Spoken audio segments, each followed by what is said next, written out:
Greetings from the Erie Coast. This is Mad Shad. What are we going to talk about today? Well, I'm sitting at home. It's Thursday during this snow apocalypse, I guess. It's still snowing. Welcome to Cleveland, right? Skull.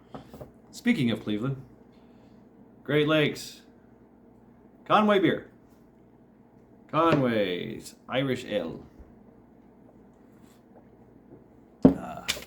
So, we've all been watching what's going on over there, across the pond in a far and distant land, a place called Ukraine, Russia. And you know, yes, Russia is poised to take over Ukraine. It appears, and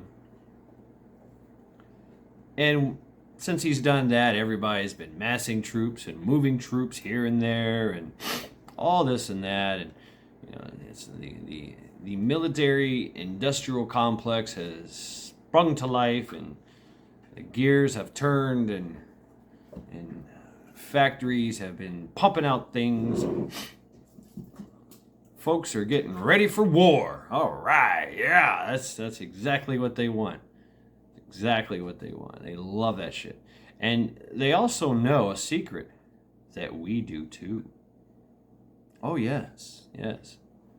I remember a time when I was, as a kid, just, let's go to war.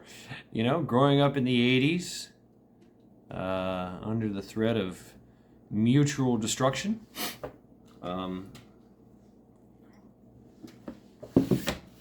So, having the Mohawk and going full tilt bozo and saying, well, fine, if we're all going to die, then I'm just going to do what I want. It's kind of liberating and rebellious all at the same time, because the rest of society was like, no, stay in school, don't do drugs, get a job, go to college, get a good job, get a wife and kids, you know, white picket fence, a dog, a cat, and you know, grow old. Watch your kids go to college and have kids of their, and get out of college and have kids of their own. And then get into your retirement years, and then die. And leave everything you own to your kids or your kids' kids. That's basically it. You know, work hard, work smart, play the game, and that's what was needed. That's been the American way, the world way for a long time. That's the system, right? So we know that what's being said on all sides is strange, to say the least. You can't get a straight answer out of anybody. I mean, you know, everybody's speculating, and everybody's, you know, putting this and that, and all these, strategic analysts and everybody, these who knows? Everybody is in full speculation mode. That is amazing. That is great. For who? For Putin. Yes. Sun Tzu, The Art of War, states that you should be formless and not let your enemy know what you're doing. Nobody knows what Putin's going to do. Nobody knows. All we can do is speculate. And I think that's it. That's the main goal right there. You know, I talked about it before. In chess, there's some strategies that you use to intimidate your opponent, and you know, that's to bring out your queen, bring out your rook, bring weapons to bear on a target. And all you got to do is you don't never use it. You just bring it out, and you use something else to attack with, to gain the advantage, to gain the middle ground, which is the high ground, and basically just wait for your opponent to make a mistake and take advantage of it.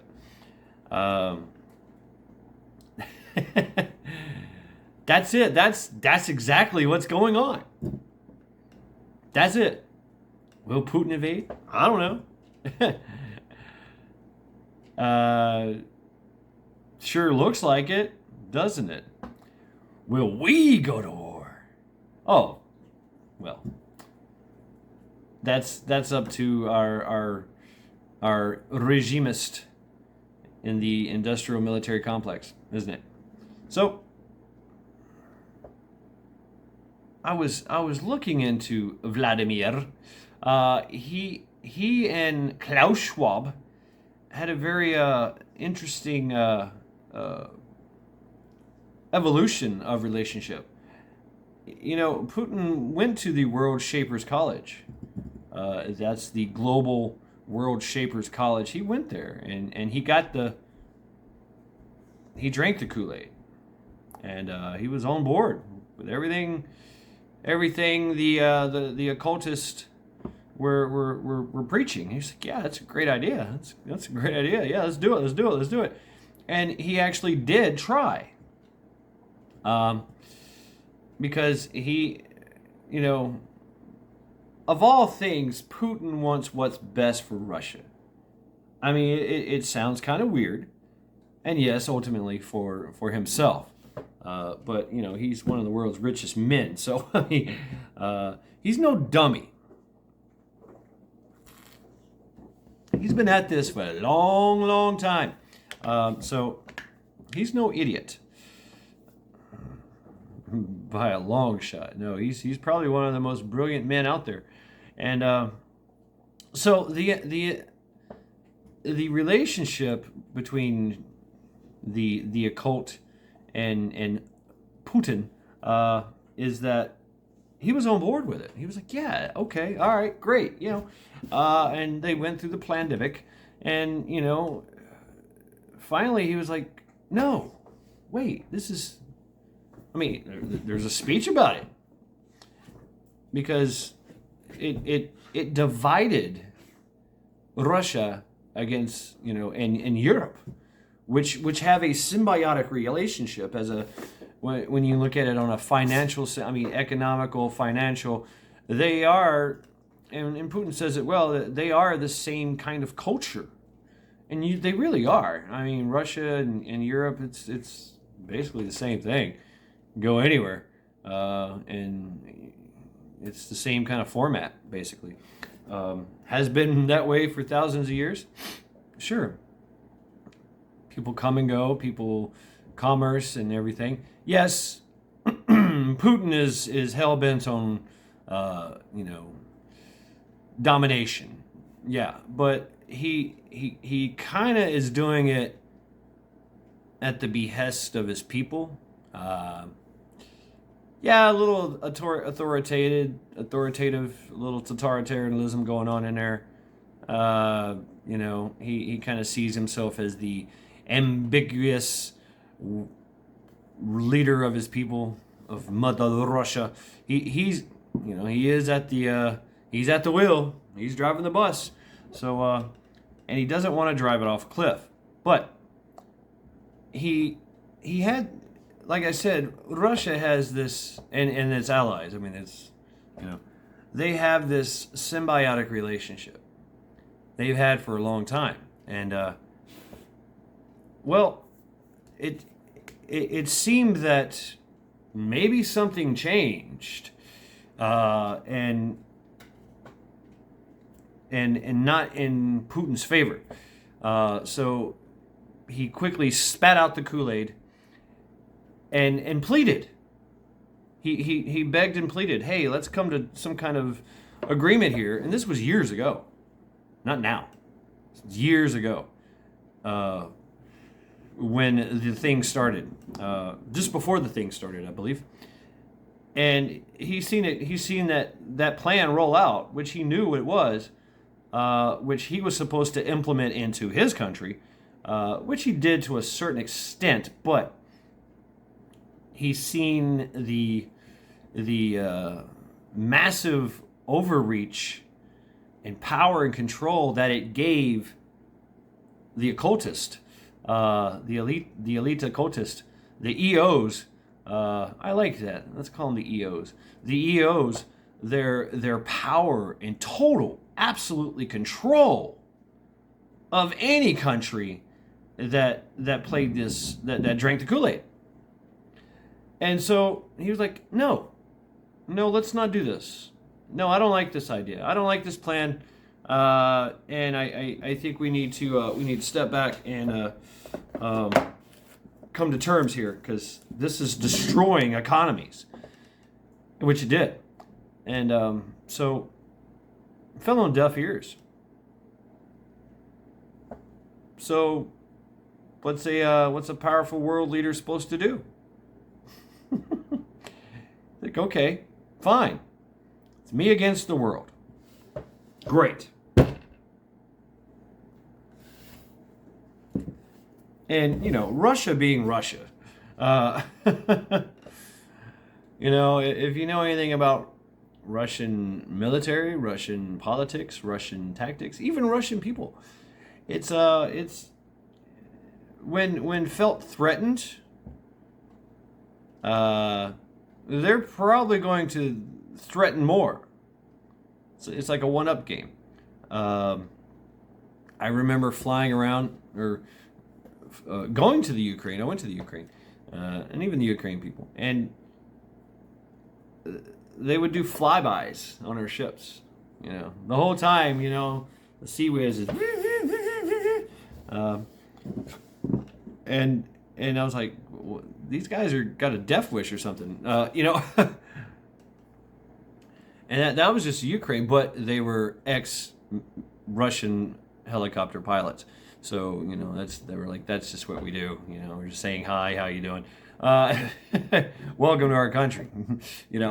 And there's been countless instances where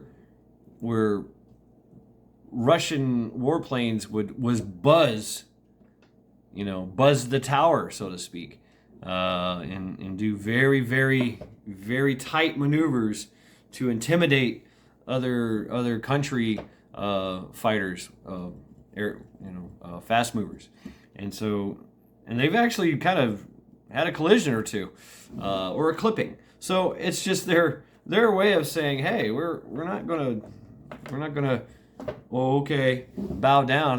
They're a tougher lot than folks give them credit for. So that's what's going on. That's it. It's let me pull out my queen. And if you've noticed what Putin has done in his whole time as the driver of the Mother Russia bus, he has fortified his position with all his satellite countries, with Crimea. He has set up buffer zones and barriers so that it would be extremely hard for anyone, any type of world power to come in and do what they got to do, especially us, the us. Yeah, I'm not going to say the U.S., it's the us.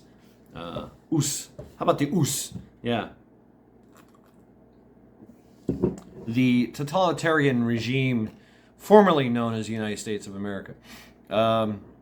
The ultimate war machine in the whole history of the world. It's kind of scary to be facing that.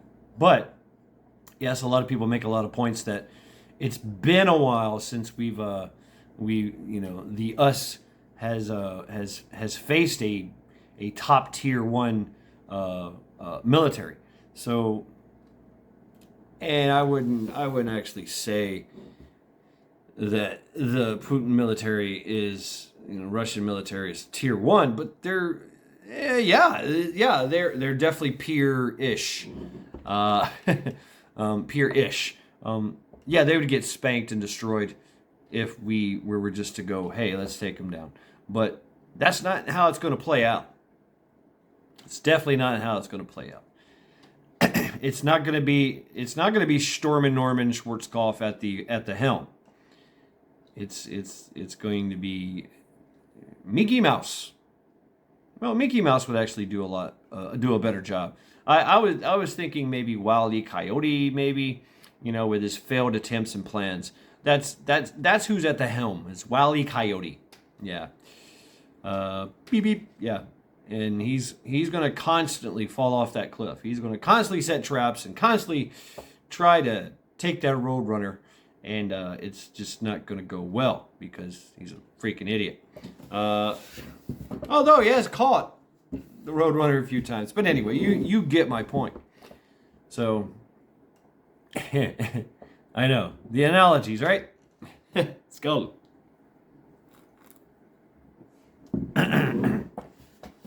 So from a us against them, because that's who's ultimately going to spearhead this. But it appears, first and foremost, what the military industrial complex, the MIC, the Mike. Yeah, what the Mike does is first it tries to proxy war, get somebody else to do their fighting for them. They've tried with the Blue Hats, and the rest of Europe, and spreading a lot of hate and discontent, which is there anyway, and they're easily going to go along with it. So this whole thing has been kind of fluid. The EO, elitist occult members, they're kind of going, okay, yeah, but they don't know what's going on. They are not on the fucking same level as Putin. They're not, but they think they know because they think they're smart. No, they're not. They're not. So, all this does really is buy time. It buys time, and you see what's happening. Everything is moving and changing. All Putin did was just, hey, I'm gonna go to the border.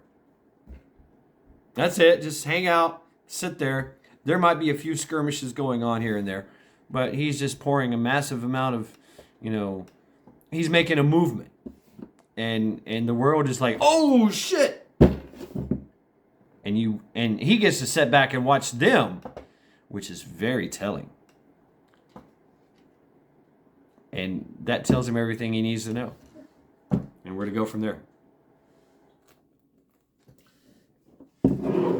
Will we go get forced into a conflict?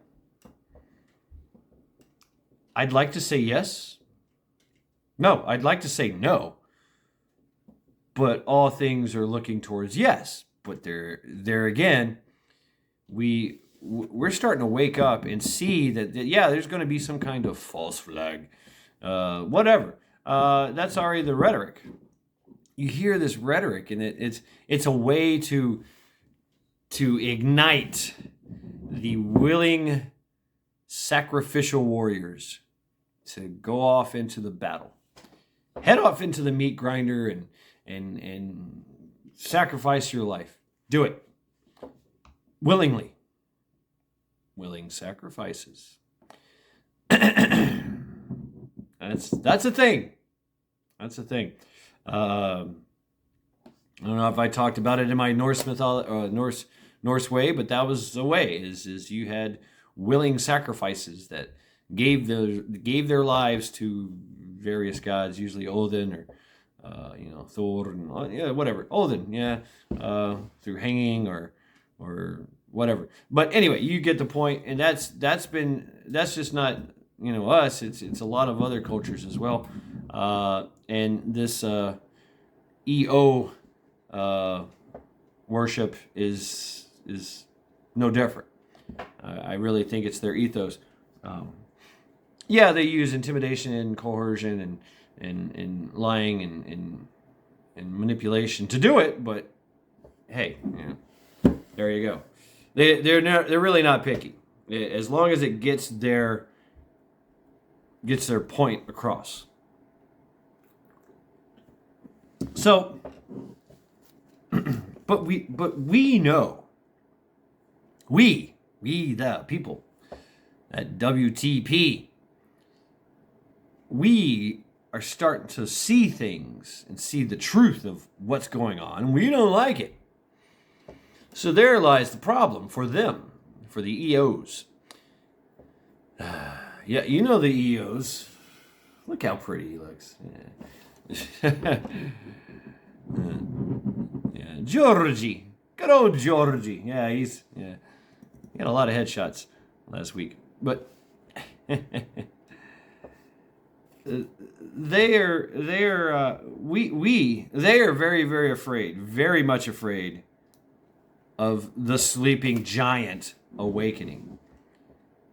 And that's us. That is you and I, all across the world, and it's happening. It's happening. What's going on in Canada?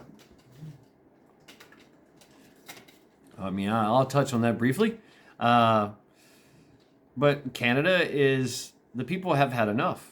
They're done. They don't want to play the game anymore, and they have made their demands. They have made their voice heard, very loudly. I mean, that's all you hear is go Freedom Convoy, and when they finally said, okay, we're willing to come to terms.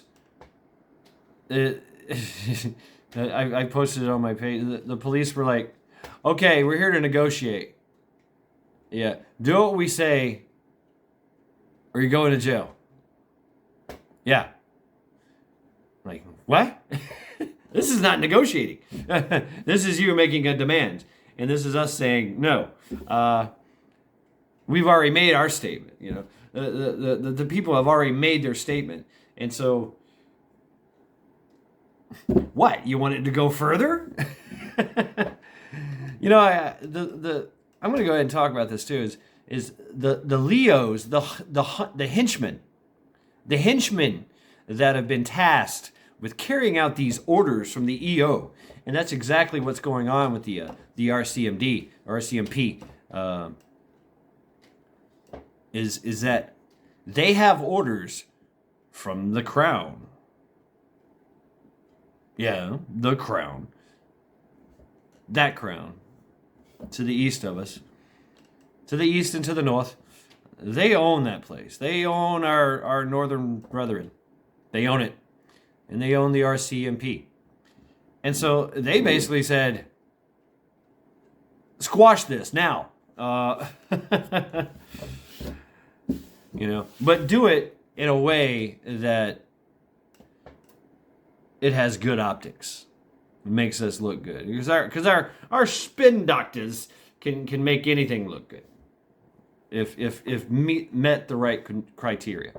So that's how and Sparkle Socks is the same way. He's just a henchman for the Crown. So let me see what's going on over there with Mr. Boris. He might be next. What do you guys think? Boris? Yeah. But these are all small-time players. The world leaders are all small-time players. They're all puppets. And Klaus has his hand right up in their ass, all the way up to the shoulder. Yeah. And he is making them dance and talk as he sees fit, including our own potato. Yeah, absolutely. So, everything here is compromised. So,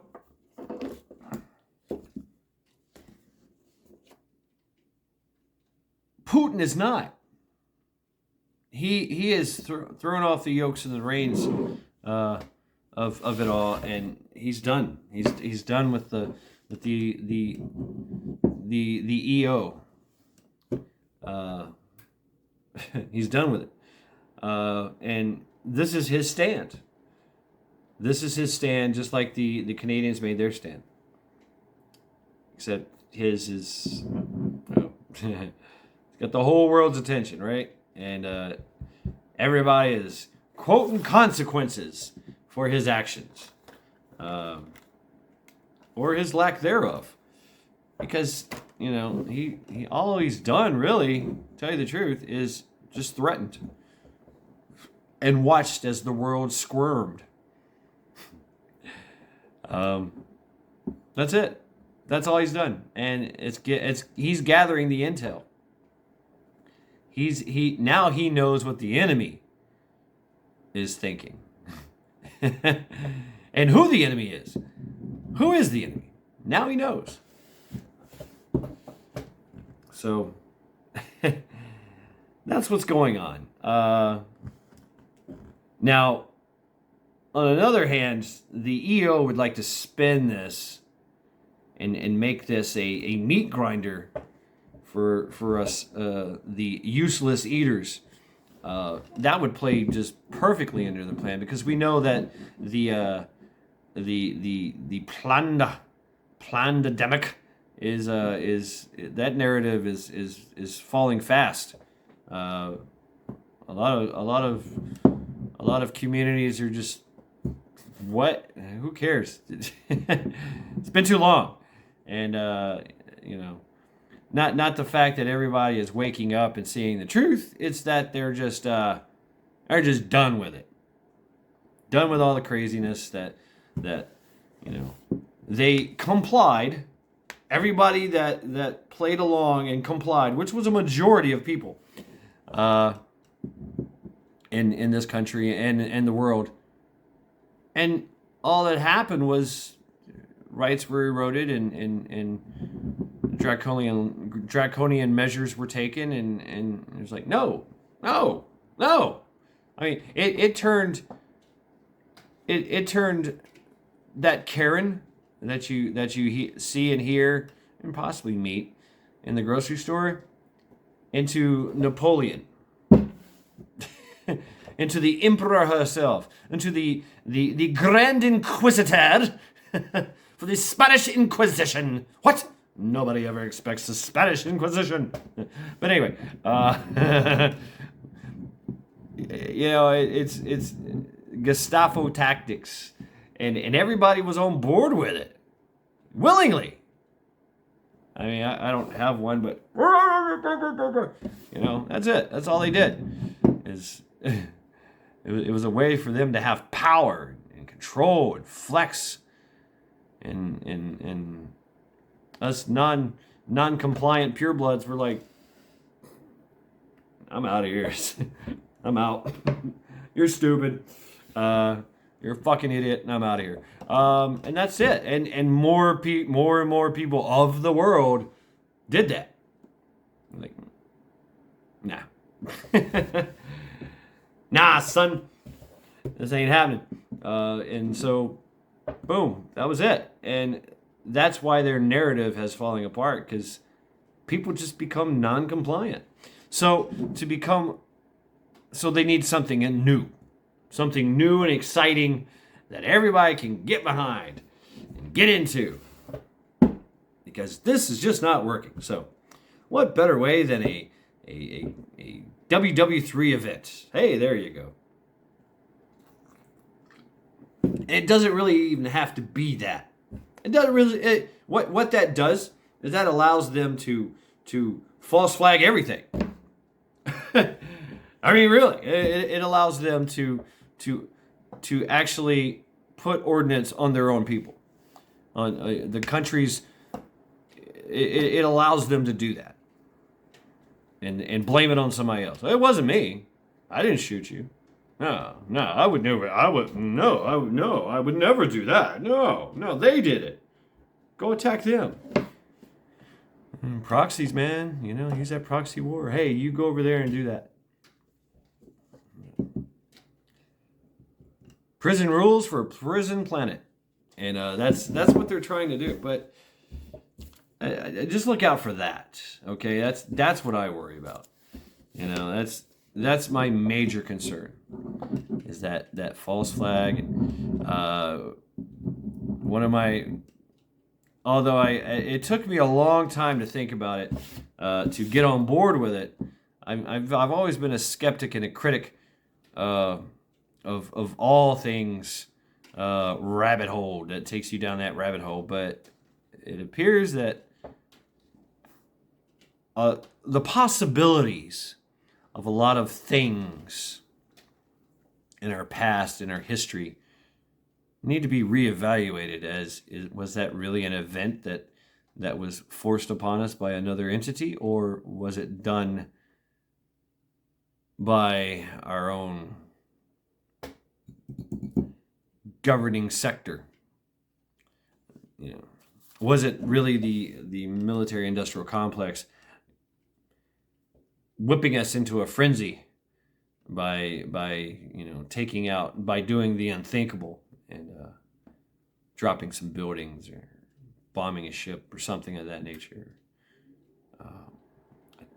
A T attack somewhere, which did ramp up, and you don't really hear about much of those anymore, do you? But you will. I really truly believe that there might be some more. They just got to find that the glowies are taking a break, and so that's another thing I want to talk about is the Leos of the world have to be really, the Leos and the alphabet soups of the world have to really be questioning their loyalty right about now. Because once you're a henchman's a henchman. Zug zug, boom, do what I say. They tell me do this, I tell you do that. You do it. No, that's the go forth and kill. Go forth and beat up everybody and beat them all into submission. Yeah, okay, great. Enforce and punish. Yeah, okay, cool. And that appeals to a lot of different kind of people. But after a while, you go, why? Why? That whole question, that one word, why? Why am I doing this? What kind of life decisions have I made to put me into this position where I'm beating the hell out of my own brethren in my own country for some stupid shit? Things that would, seem very... You get to thinking. You're like, this is not right. So,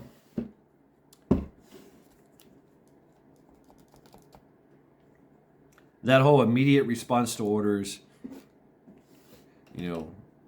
obeying your orders without fail, without question, it's a very dangerous thing. And that was the idea behind our military. All volunteer, and we took an oath. Shad Turner, do solemnly swear to support and defend, the Constitution against all enemies, foreign and domestic, and will not follow unlawful orders, if given. And it talks about the commander in chief and all this and that, but still, we're a volunteer military that has the right that declares the right. See, rights are not given, and rights are not taken away. Rights are declared. I declare I have the right. That is my freedom. It's not, oh, we're going to let you. We're going to give you choices. See, that's what they do. We do what we want. They would do what they can. And that's how they do it. They give you the option, give you the choice. You either stop what you're doing, or you're going to get a beat down and get hauled to the pokey. No. No. I cannot follow that order. I cannot, with good conscience, follow that order. No. And yeah, there's consequences to that. Sure, they blackball you, they frag you. We called it fragging. And that they could bust you down for disobeying a lawful order, and put you on trial, put you in jail, or just outright frag you. Throw a grenade in your foxhole. Put a grenade in your sleeping bag in the middle of the night. So the same concept. They just they frag you, they make you suicidal, and eventually you just go away. Regardless of how you do it, they don't care. They just want you gone. And if you get fed up and quit, and that's it, you're done, and you're blackballed from there. But then of course you turn into a whistleblower, which they don't like, and so then they have to send the goons after you anyway. So it's just easier for them to, which they do on a regular basis, mind you. This is all over the world, not just us, not just the oos. The oos mic. Yeah, I hope you feel what I'm throwing down there with these stupid little things, abbreviation. But that's what we are. That's what we were, and still are, and that's what makes us fairly different from the rest of the world. And not to mention that we have this whole consolidated, integrated, multilateral platform, 5D chess combative systems that we have.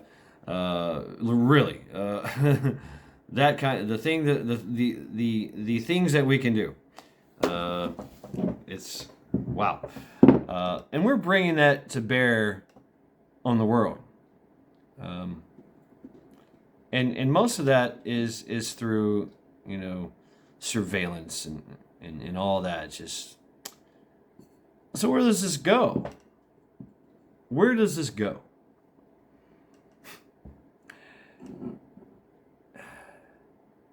Well, that's a good question. And it's not for me to answer. It's really not. It's for you. It's for the people of the world to either allow or deny. As I'm watching this massive amount of constant snow fall and blow around sideways and temperatures dropping, it's Mother Nature, and she has given me this massive amount. I could still have a choice, though. I could still go to the store, which I did, by the way. I can still do things. I can deny her and not allow her to control my life.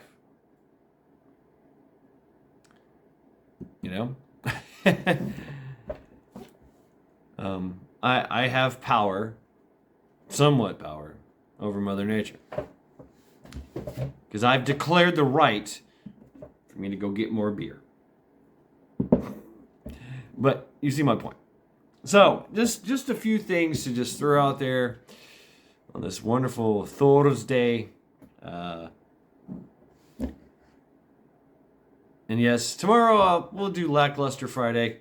And of course, Saturday we will do Domer Methax, Trial by Axe, where we get to put axes into the fleshes, theoretically, of the EOs which is always fun.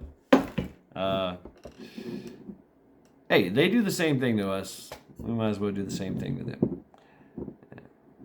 Theoretically, metaphorically, whatever you want to call it. It's just good, clean fun. Well, kind of.